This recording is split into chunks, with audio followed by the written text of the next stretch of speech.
Hello, আমার সকল ছোট্ট বন্ধুদের ইজি ম্যাথমেটিক্স চ্যানেলে স্বাগত। জানি তোমরা অনেকক্ষণ থেকে অপেক্ষা করছো নতুন ভিডিওর জন্য। তো চলো তবে শুরু করা যাক আজকের বিষয়। আজকের টপিক হচ্ছে বিদ্যাসাগর সায়েন্স অলিম্পিয়াড পরীক্ষা, যেটা হচ্ছে অনেকেই হয়তো তোমরা দিচ্ছ। তাতে তোমরা জানো 3টে লেভেলে পরীক্ষা হয়। তার মধ্যে প্রথম লেভেল, যেটা 8ই মে হবে, সেই পরীক্ষাটার জন্য ওয়েবসাইটে একটা মডেল কোশ্চেন পেপার দিয়েছে। তো সেই কোশ্চেনেরই আমরা অঙ্কের পার্টটার সলিউশন করার চেষ্টা করছি। চলো তাহলে শুরু করা যাক। প্রথম প্রশ্ন দেখো, বলেছে যে বছরটি অধিবর্ষ নয় সেই বছরটির 100তম দিনের তারিখ কত হবে। তাহলে দেখো, অধিবর্ষ নয় বলেছে, তার মানে একটাই আমাদের অধিবর্ষের সাথে তফাৎ হয়, যেটা ফেব্রুয়ারি মাসটা 28 বা 29, তাই তো। অধিবর্ষ নয় মানে ফেব্রুয়ারি 28 দিনে হবে। তাহলে আমরা মাসের হিসাব প্রথম থেকেই শুরু করি। জানুয়ারিতে দেখো কদিন, 31 দিন। ফেব্রুয়ারিতে তাহলে অধিবর্ষ নয় যেহেতু 28 দিন। আর মার্চে হচ্ছে তাহলে 31 দিন। তাহলে সব মেলালে 90 দিন। তাহলে পড়ে রইল কদিন, 100তম দিন হতে গেলে আর 10টা দিন, তাই তো। তাহলে 10ম দিন অর্থাৎ 100তম দিন, সেটা হবে এপ্রিলের 10 তারিখ। তাহলে এটাই আমাদের উত্তর। বোঝা গেল? এবার চলে আসছি আমরা 2 নম্বর প্রশ্নে। দেখো 2 নম্বর প্রশ্ন, আমরা এখানে একটু বলে রাখি, আমরা অঙ্কগুলো গতানুগতিক পদ্ধতিতে করব না, কিছু ট্রিকি মেথড ইউজ করব। কারণ যেহেতু এমসিকিউ আনসার করতে হবে এবং সময়ের একটা ব্যাপার থাকবে, অনেক সময় হয়তো গতানুগতিকভাবে অ্যাকচুয়াল প্রসেস মেনটেন করে অঙ্ক করতে গেলে সময় অনেক বেশি লেগে যায়। সেই জন্য সময় বাঁচিয়ে করার মতনও কিছু আমরা টেকনিক শিখে নেব এখানে 2 নম্বর প্রশ্নে কি বলেছে দেখো, এই সংখ্যা একটা দিয়ে দিয়েছে 8A5146B, 7 অঙ্কের একটা সংখ্যা। বলছে এই সংখ্যাটি 88 দ্বারা বিভাজ্য হবে। ঠিক আছে, তাহলে 88 দ্বারা বিভাজ্য হলে তাহলে এই যে এ আর বি, এই দুটো অঙ্ক এখানে রয়েছে, তাদের গুণফল কত হবে। আচ্ছা, গুণফলটা আমরা পরে দেখব, আগে 88 দ্বারা বিভাজ্য হতে গেলে কি হবে সেই ব্যাপারটা আমরা একটু দেখে নিই। দেখো 88কে আমরা যদি বিশ্লেষণ করি একটু, তাহলে 11 গুণিত 8 পাবো।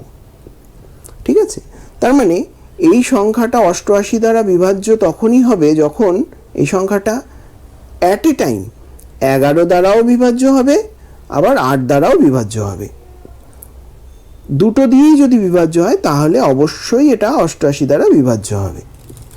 তাহলে আমরা একটা একটা করে চেক করি। প্রথম 8কে ধরি। 8 দ্বারা বিভাজ্য হতে গেলে কি হবে, সংখ্যার শেষ 3টে অঙ্ক 8 দ্বারা বিভাজ্য হতে হবে, তাই তো। এটাই 8 দ্বারা বিভাজ্যতার নিয়ম। শেষ 3টে অঙ্ক কি আছে দেখো, 4, 6B। 4, 6B, এই শেষ 3টে অঙ্ক, এইটা আমাদের 8 দ্বারা বিভাজ্য হতে হবে। তাহলে এখানে এটাকে যদি আমরা নর্মাল ভাগ করার চেষ্টা করি, দেখো এটাকে যদি এমনি ভাগ করি তাহলে 5 8 40, আর 6 পর কত হলে 8 দ্বারা বিভাজ্য হবে, দেখো 64 হলে আমাদের 8 দ্বারা বিভাজ্য হয়ে যায়, তাই তো। তার মানে বি এর মানটা অবশ্যই 4 হতেই হবে। তাহলে একটা মান পেয়ে গেলাম আমরা, বি 4। এবার চলে এলাম বার করার চেষ্টা করব এ কে। কীভাবে, 11 দ্বারা বিভাজ্য, তার মানে এটা 8 দ্বারা বিভাজ্য হতে গেলে বিকে 4 হতে হবে, এটা আমরা পেয়ে গেছি। এবার 11 দ্বারা বিভাজ্য যদি এই সংখ্যাটা হতে হয় তাহলে তার নিয়ম কি আছে দেখো, এই 7 অঙ্কের সংখ্যার প্রত্যেকটা যুগ্ম স্থানের অঙ্কগুলো যোগ করব আর অযুগ্ম স্থানের অঙ্কগুলো যোগ করব। অযুগ্ম থেকে যুগ্মটা বাদ দিলে সেইটা যদি 11 দ্বারা বিভাজ্য হয় সেই বিয়োগফলটা, তাহলে জানবো এই অঙ্কটাও 11 দ্বারা বিভাজ্য সংখ্যাটা। ঠিক আছে, তাহলে আমরা অড প্লেসের অঙ্কগুলোকে এক জায়গায় করি। 8, তারপরে দেখো 5, তারপরে একটা বাদ দিয়ে 4, আর বি এর জায়গায় একবারে আমরা 4 বসিয়ে নিলাম। এইগুলোকে আমরা যোগ করছি। যোগ করলে কত আসবে দেখো, 21। ঠিক আছে, 21 এলো। আর যুগ্ম স্থানগুলো যদি যোগ করি তাহলে দেখো a প্লাস 1 প্লাস 6, তার মানে হচ্ছে a প্লাস 7, এই হলো। তাহলে নিয়ম অনুযায়ী 21 মাইনাস a প্লাস 7, এইটা যদি 11 দ্বারা বিভাজ্য হয় তাহলে সংখ্যাটা আমার অবশ্যই 11 দ্বারা বিভাজ্য হবে। তাহলে 14 মাইনাস a হলো। তাহলে দেখো এর মান কত হলে এই 14 মাইনাস a সংখ্যাটা 11 দ্বারা বিভাজ্য হবে? অবশ্যই আমরা মুখে মুখে হিসাব করে নিতে পারি। a দেখো যদি 3 হয়, ঠিক আছে, a যদি 3 হয় তাহলে এই বিয়োগফলটা কত দাঁড়ায়? 11ই দাঁড়ায়। তাহলে অবশ্যই এটা 11 দ্বারা বিভাজ্য। তাহলে দেখো b এর মান পেয়ে গেছি 4, a এর মান পেয়ে গেলাম 3। তাহলে আমাদের উত্তরটা কত হবে? a ইন্টু b, 4 ইন্টু 3 সমান 12। তাহলে আমার ডি এর আনসারটা কারেক্ট। বোঝা গেল? চলো এরপর চলে আসি 3 নম্বর প্রশ্নে। এইটা বেশ মজার। দেখো বলছে একটা কোম্পানিতে মোট 600 জন কর্মচারী কাজ করছে, তার মধ্যে 40% কর্মচারী পুরুষ, বাকিরা মহিলা। যদি মহিলা কর্মচারীর মধ্যে 60%-এর বাৎসরিক আয় 2.5 লক্ষ টাকার বেশি হয়, তবে কতজন মহিলা কর্মচারীর বাৎসরিক আয় 2.5 লক্ষ টাকা বা তার কম? তাহলে আমরা একটু একটু করে এগোই। প্রথম বলাই আছে টোটাল কর্মচারীর সংখ্যা হচ্ছে 600 জন। ঠিক আছে, 600।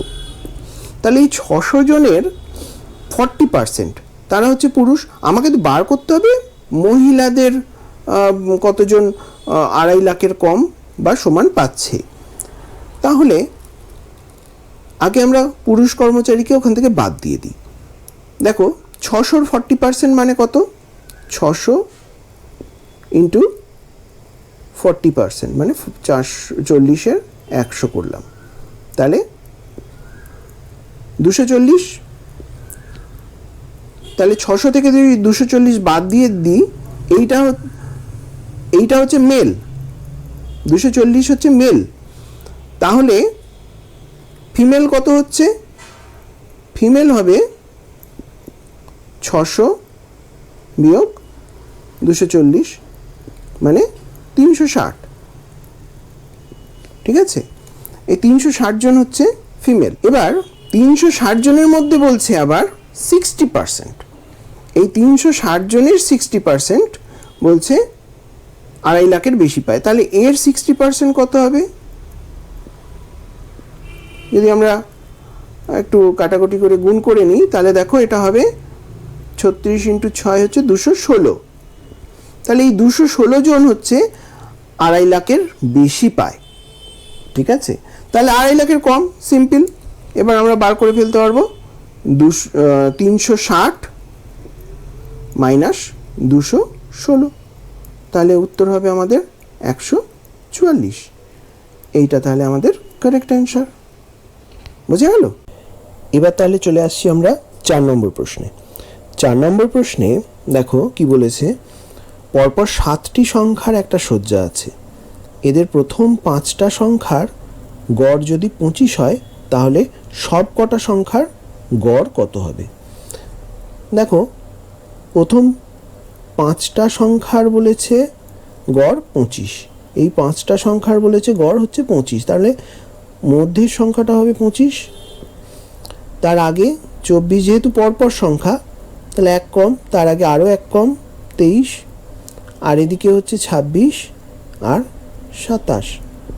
তাহলে 6 নম্বর আর 7 নম্বর সংখ্যাটা দাঁড়াবে 28 আর 29।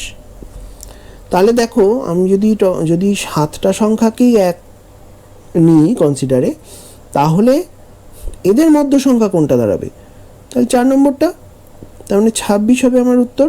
আমরা যদি অন্যভাবেও করে দেখি, তাহলে প্রথম 5টা সংখ্যার গড় যেহেতু 25, তাহলে যোগফল ছিল 125। তারপরে 28 আর 29 মানে 57 যোগফল, তাহলে প্লাস 57। তাহলে এ দুটো যোগ করলে হবে 182। তাহলে 182কে 7 দিয়ে ভাগ করলে আমাদের উত্তর আসবে 26। তাহলে এটাই আমাদের কারেক্ট অ্যান্সার। 5 নম্বর প্রশ্নে কি বলেছে? একটা আয়তক্ষেত্রে দুটি সন্নিহিত বাহুর যোগফল এবং কর্ণের অন্তর আয়তক্ষেত্রটির দীর্ঘতম বাহুর অর্ধেক। তাহলে আয়তক্ষেত্রটির ক্ষুদ্রতম ও দীর্ঘতম বাহুর অনুপাত কত হবে? তাহলে আমাদের বাহুগুলোর অনুপাত বার করতে হবে। তাহলে যদি ছবিটা আমরা দেখি, তাহলে কীরকম বলছে? এটা একটা আয়তক্ষেত্র, হ্যাঁ, এটা ধরো এ বি সি ডি একটা আয়তক্ষেত্র, যেখানে এসি একটা কর্ণ, আর ছোট বাহুটা এডি আর বিসি, এটা হচ্ছে এ দৈর্ঘ্য, আর এবি আর সিডি হচ্ছে বি। ঠিক আছে, তাহলে কর্ণটা কত হচ্ছে? √a² + b²। তাহলে প্রশ্ন অনুসারে কি বলেছে? বলেছে দুটো বাহুর যোগফল, তার মানে a + b, এবং ওদের কর্ণের অন্তর, তার মানে -√a² + b²। ঠিক আছে, এই ইকুয়েশনটা কি? এর মান হচ্ছে, এটা হচ্ছে দীর্ঘতম বাহুর অর্ধেক, তার মানে b/2। এই তো।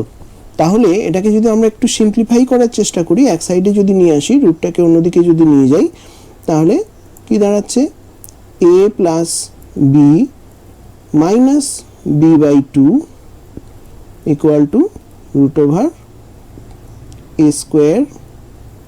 + b²। তার মানে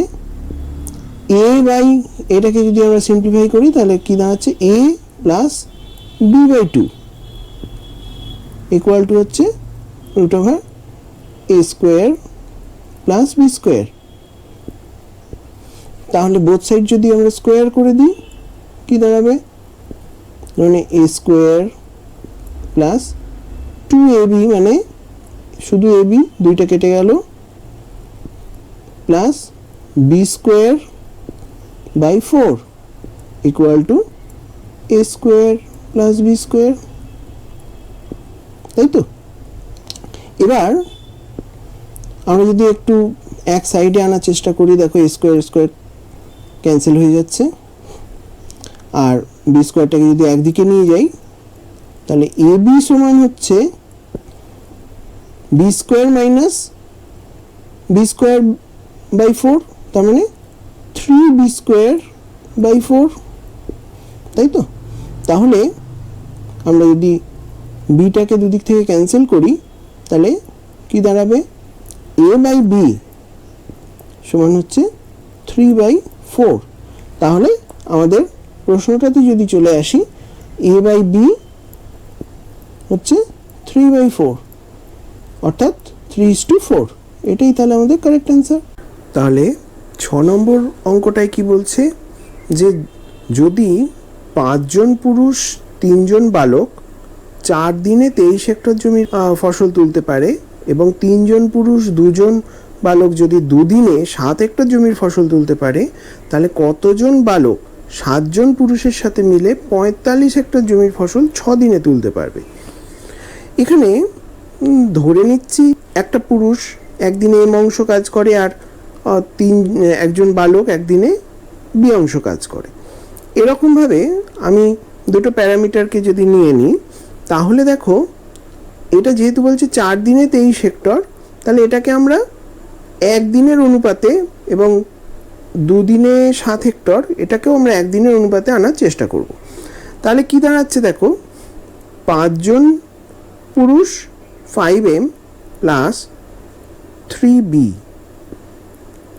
এটা 23 হেক্টর জমির ফসল তোলে 4 দিনে, তাহলে একদিনে করবে 23/4। আবার এদিকে দেখি 3 জন পুরুষ, তাহলে 3m প্লাস 2b, এরা করছে 7 দিনে, 7 হেক্টর 2 দিনে, তার মানে একদিনে করবে 7/2। তাহলে এইটা ইন্টু প্রথমটা ইন্টু 2 আর দ্বিতীয়টা ইন্টু যদি 3 করি, তাহলে আমাদের ইকুয়েশনটা কি দাঁড়াবে? প্রথম ইকুয়েশনটা থেকে পাবো 10m plus 6b equal to হচ্ছে 23/2। আবার পরেরটাতে 9m plus 6b equal to হচ্ছে 21/2। তাহলে এই দুটোকে যদি আমরা বিয়োগ করি, বিয়োগ করলে বিটা কেটে গেল, তাহলে m সমান হচ্ছে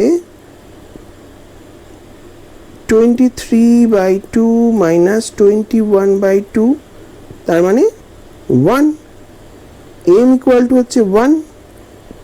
তাহলে বি এর ভ্যালুটা এখান থেকে আমরা কি পেয়ে যাব? বি এর ভ্যালু যদি বসিয়ে দিই, 3 × 1 প্লাস 2b ইকুয়াল টু 7/2, তার মানে 2b ইকুয়াল টু হচ্ছে 1/2। তার মানে বি ইকুয়াল টু দাঁড়িয়ে গেল, বি ইকুয়াল টু দাঁড়াচ্ছে 1/4। আগেই আমি পেয়েছি m ইকুয়াল টু 1। তাহলে দেখো আমাদের প্রশ্নটাতে কি ছিল? কতজন বালক 7 জন পুরুষের সহিত 45 হেক্টর জমির কাজ 6 দিনে তুলতে পারবে? তাহলে আমি যদি এখানে কতজনের জায়গায় x জন ধরে নিই, তাহলে x জন বালক 7 জন পুরুষের সাথে মিলে মানে একদিনে তাহলে কত করবে? 45/6। তাহলে আমরা ইকুয়েশনটাকে এইভাবে ভাবতে পারি, ধরে নিলাম xb plus 7m equal to 45 hectare 6 দিনে, তাহলে একদিনে করবে 45/6। আমি m এর ভ্যালু জানি, b এর ভ্যালু জানি, তাহলে সেগুলো বসিয়ে দিই। তাহলে x/4 প্লাস 7 ইকুয়াল টু 45/6।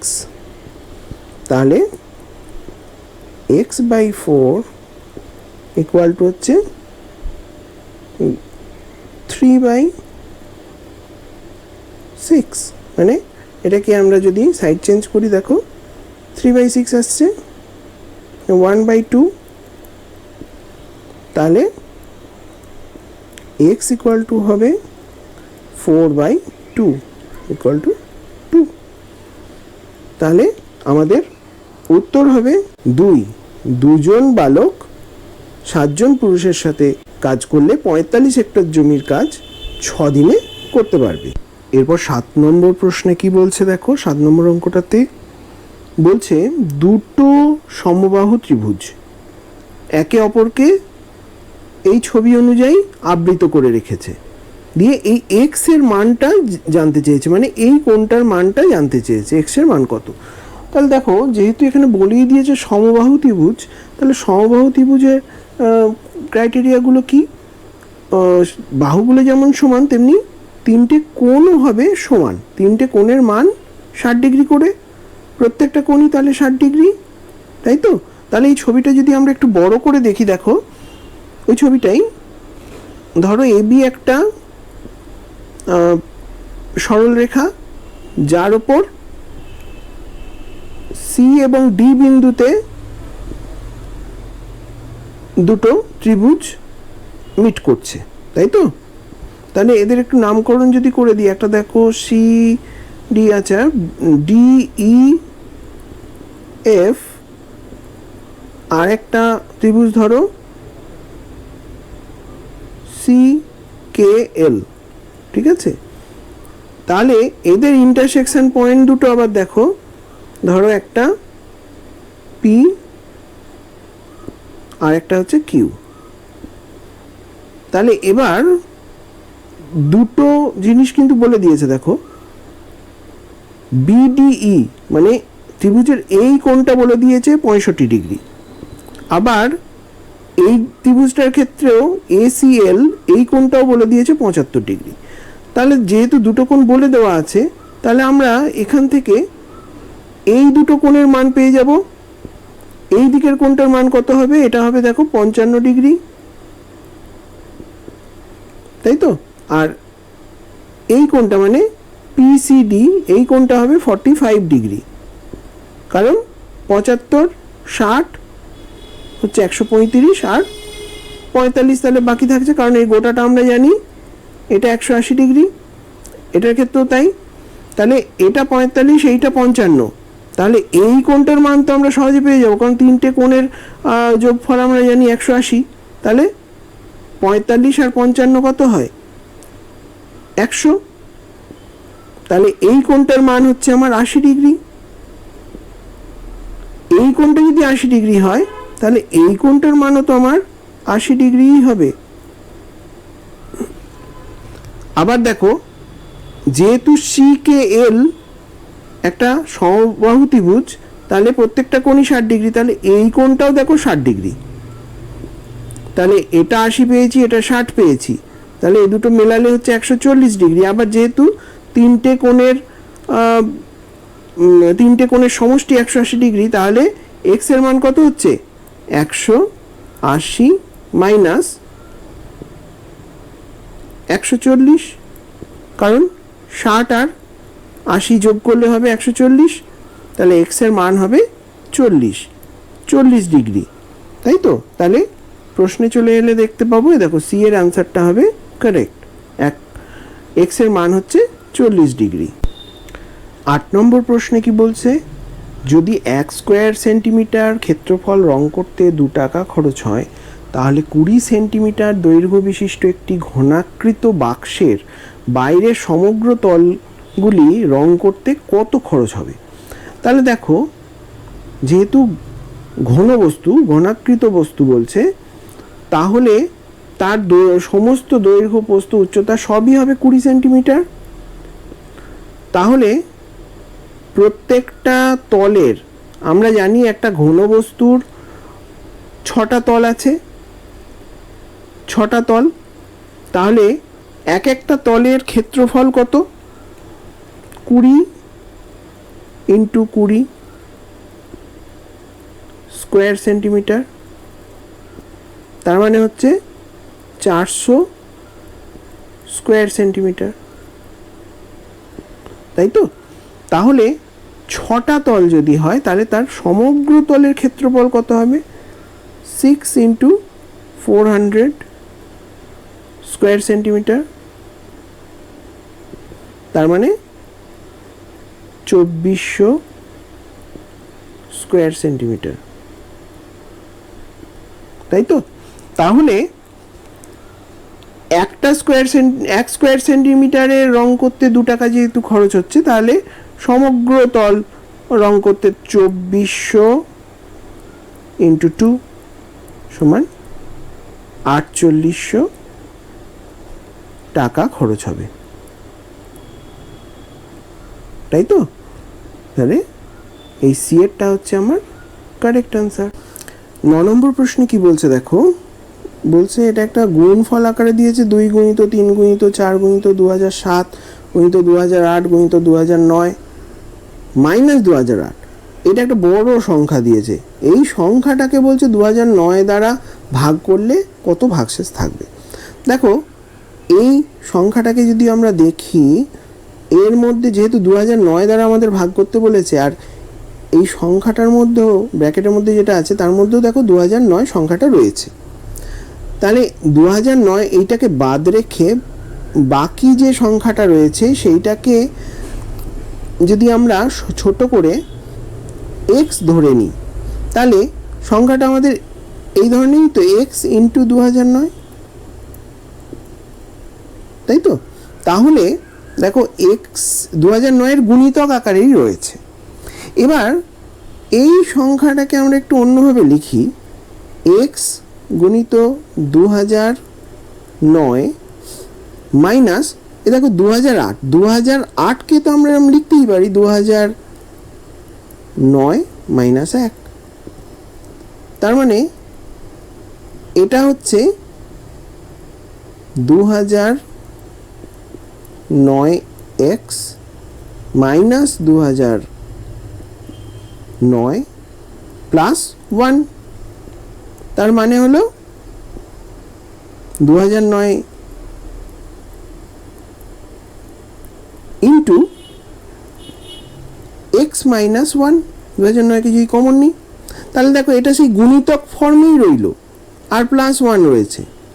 তাহলে এইটা তো 2009-এর গুণিতক ফর্মেই রয়েছে। এই অংশটা যদি 2009 দিয়ে আমরা ভাগ করি, তাহলে এটা মিলে যাবে, একটা ভাগফলই বেরোবে। তাহলে আমার বেশি কি রইল ভাগশেষ হিসাবে, তাহলে এই 1 পড়ে থাকবে। তাহলে আমার উত্তর হবে বি 1।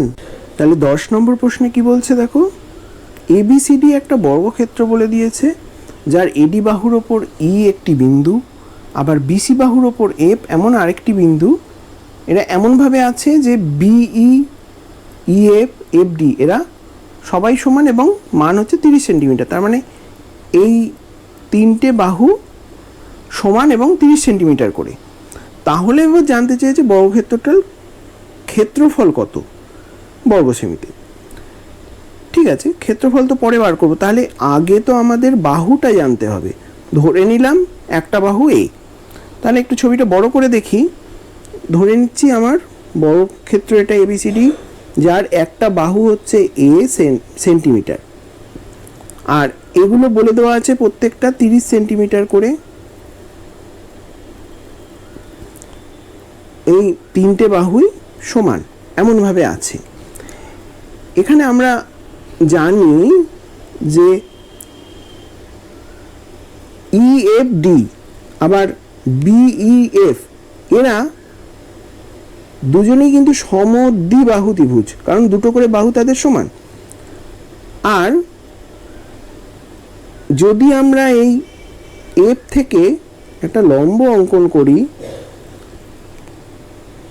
তাহলে দেখো সিডিই এটা একটা সমকোণী ত্রিভুজ, আবার ঠিক সেরকমভাবেই এফ এটা ধরো জি ডি এটাও একটা সমকোণী ত্রিভুজ। আবার কি এই বাহু আর এই বাহু মানে ডিজি আর সিএফ এরা সমান্তরাল, এবং জিএফ আর ডিসি এরাও সমান্তরাল। সুসমান্তরাল না, এরা আবার সমানও হবে। তাহলে এটা একটা আয়তক্ষেত্র অবশ্যই। তার মানে যেহেতু সমকোণ পাচ্ছি এগুলো, তাহলে ডিজি আর সিএফ এরা সমান।